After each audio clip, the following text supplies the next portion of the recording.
Hi, so this is going to be the first book review going on my YouTube channel. It's something I've been wanting to do for a while, um, and I just now kind of have the time to do it. I graduated college back in May, so the first review for this channel is going to be The Watchtower by Elizabeth A. Lynn.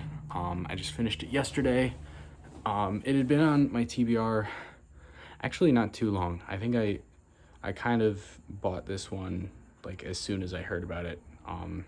I was about to say it had been on my TBR for a while. It's actually not true of this one. It's true of probably the next few books that I'm gonna read. But this one, I just recently heard about it. It immediately interested me because it's a lot of the stuff about it online talks about how like it was one of the earliest published fantasy novels to have canon explicit homosexual relationships. There's a explicitly canon relationship between two women in the book. There's also some heavily implied homosexual thoughts, like a homosexual crush of one male character on another, actually of our male protagonist on another male character. Although it's never addressed explicitly in the way that the other relationship is. And it's also, a lot of people talk about how this is like supposedly sort of an early feminist deconstruction of some fantasy tropes. And all of this in a book that was published way back in, I think, 1979. I don't know if I think it's 1979. Yes, this edition is 2004. Speaking of which, this series can be a little hard to find. It's a trilogy, by the way. This first book you can definitely find, not always in great condition. Like this one's, it's a little beat up. The pages are fine. It's just the cover. And a little side note, I almost kind of feel like I want to learn how to make book bindings because I have so many fantasy soft covers that I've bought used that like the pages are all totally fine. I mean, they're like aged and yellowed, but like no rips or no writing or anything, but the cover's just like on its last legs. This one's not too bad. I have some worse examples, but I almost kind of want to learn how to make book bindings so I can just like rip the good pages out and put them in a new binding. But anyways, the second and third book in the trilogy, which I think I do want to read, seem to be a little harder to find online. It's a slightly obscure series. But yeah, so all that stuff like interested me right away. All of that stuff being in a book that came out way back in 1979. So I read it. I had like kind of high expectations going in, and I think those were mostly met. It has a lot of really interesting ideas in it. It almost feels more like a sci-fi novel of that era than a fantasy novel of that era, in the sense that like it's got really cool ideas. It's not afraid of being political and very philosophical, but the quality of the writing kind of takes a backseat to that stuff sometimes. It's definitely not the prettiest writing I've ever read. Action scenes are kind of glossed over, which that didn't bother me so much because that's not really what this book is about, but also just like descriptions of landscapes, descriptions of characters are a little sparse, and when we do get them, they're just like, I don't know. And I just kind of felt like that wasn't the point of this, and I understand that that's not what Elizabeth A. Lynn was going for with this book. She might be totally capable of writing really pretty descriptions, and that's just not what this book was about, I guess. But yeah, so as for, I should probably explain the premise of the book. So we open on our main protagonist, our POV character. His name is Reich, and at the start of the book, he works in he's like a soldier in this guard tower in the north of this setting. And these guard towers, there's I think four of them, and they exist because there's another country way to the north on the other side of a mountain range who don't actually enter into this book at all. I think they might be in the third book of the series. Anyways, there's this other country these guard towers exist to like keep them out and to like warn of attacks. There was a war some years ago against this other country, and they haven't been back since. But now there are warlords from the south, the country that supposedly is being protected by these guard towers, are coming up and trying to take over the guard towers. And this warlord has defeated the lord of the keep that our main character Reich has been living and working in his whole life.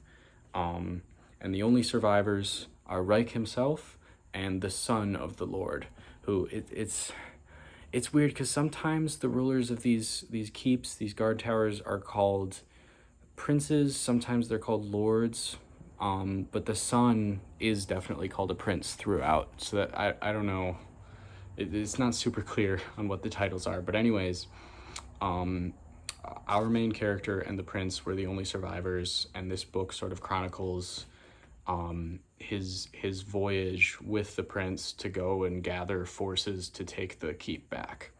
But along the way, the much more interesting part of this book than the premise, we end up joining up with these people in this like hidden vale down in the southwest of the setting, and they have this like sort of almost like socialist utopia. It's really interesting and like feels more like something out of a sci-fi novel than a fantasy novel, which is that's part of why I said that, I think, is just the idea of this like socialist utopia that our characters like go to, and they observe it and they're like, wow, that's cool, and then they have to go back to the world that they live in.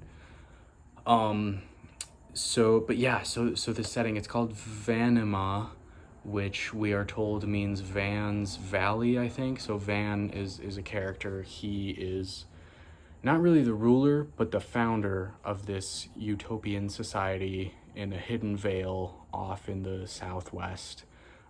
He takes them in.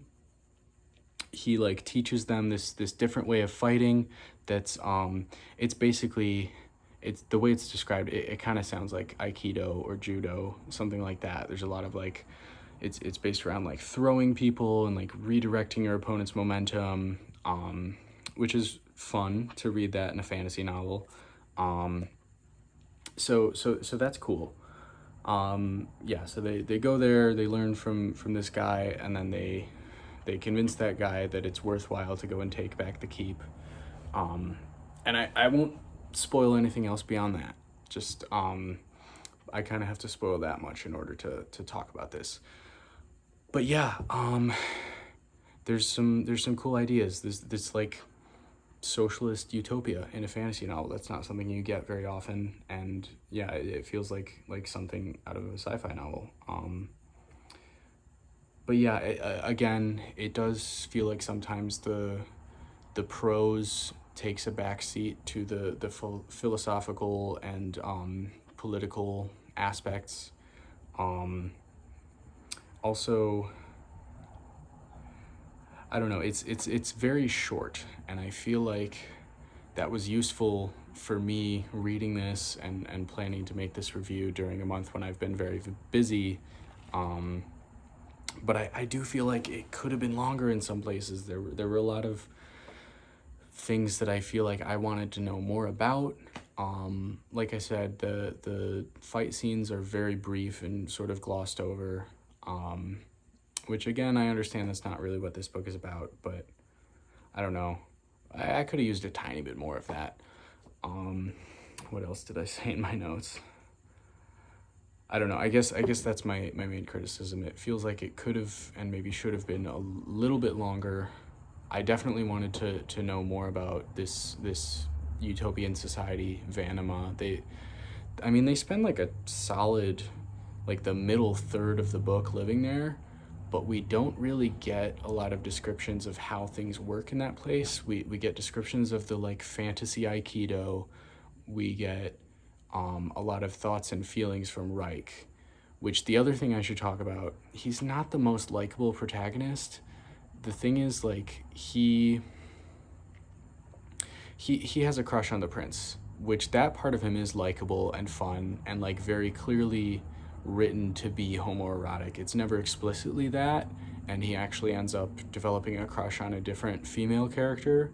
Although I should note, the first time we get him describing this female character in a positive light, he says that she looks like the prince.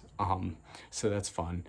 But so he's got a crush on the prince, but also he like doesn't seem to care about what the prince actually wants. It's almost like he's more into the idea of the prince. He wants the prince to go back and retake the keep. And anytime the prince like makes a move towards doing something other than that, he's just really confused and almost sort of angry. Like, he doesn't like staying in Vanima as long as they do. He doesn't like the way that they fight. He like doesn't understand it. He's like, no, I want to be violent and hit people, and they're telling me that the way they fight is like peaceful and gentle. I don't get that. I don't like it. And it's like this like perfect society the way it's described, and he just hates it because it's distracting his prince from retaking his keep and claiming his destiny. And I was really mad at him. I don't know, maybe not mad, but I did not relate to him at all reading that part. So that was, I don't know, he's not the most likable protagonist. That's my main other criticism, aside from just the quality of the writing taking a backseat to the ideas of the writing. Yeah, I would say those are my two criticisms. Other than that, I did really like it though. I think my rating I gave it on Goodreads was like a 4. If Goodreads had half stars, it would have been a 4.5 or a 9 out of 10, whatever you want to call it. Like it was really good, and I do want to read the sequels if I can get a hold of them in decent shape. Yeah, I don't know. I think that's about all I had in my notes. So yeah, I mean, it's a good book, and I do recommend it. So the two female characters are like one canon homosexual relationship. I don't know. I mean, just the fact that there's a canon homosexual relationship in a book from this era at all is like, a little bit groundbreaking. We didn't get a whole lot of characterization from them. We don't really hear from them a lot, honestly. I mean, we hear from one of them a lot, but it's because Reich ends up developing a crush on her because she looks like the prince. The other one we like barely hear from. And yeah, it seemed, I might even be overstating by saying it's canon that they're in a relationship. Like, they embrace, and I think they might even kiss, but like they never say that they're like dating or that they're attracted to each other. And again, one of them like kind of maybe has a thing with Reich. It's not clear if it's reciprocated. He definitely has a crush on her. It's not clear if she likes him back, but it's kind of implied that maybe she does. Which, I mean, she could be bi and they could be in an open relationship, but I don't know. It was interesting. I do recommend it. Oh yeah, and as far as it being, because one of the big things people write about this online is that it's like an early example of a feminist deconstruction of fantasy tropes. I kind of see that. There's definitely elements of that, and I do like a lot of it is, a lot of the descriptions of violence and war are like not glorifying it at all, which, that and the presence of heavily implied, if not explicit, homosexuality is like, all those things all together, I'm sure were groundbreaking when this first came out, and I guess that's what drew me to it, right? But I think it does sort of suffer from comparison to modern fantasy novels, and that's not fair. Like, I shouldn't judge this book in that way, because this book came out in 1979, so probably written in like the mid-70s. It's not fair to judge it in comparison to modern fantasy novels, but like modern fantasy novels are most of what I've read. Like, I mean, like I read Tolkien, I read Michael Moorcock, but other than those two authors, most of the fantasy that I read is pretty recent.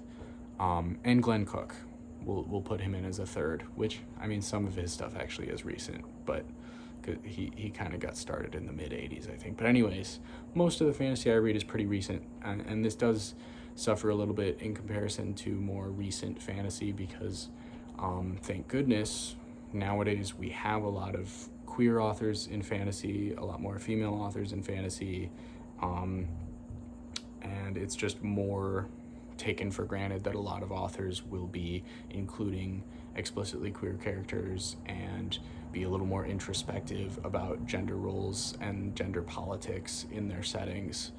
And so this book is like, it's a very early example of those things, and compared to more modern examples, it is not a strong example of those things.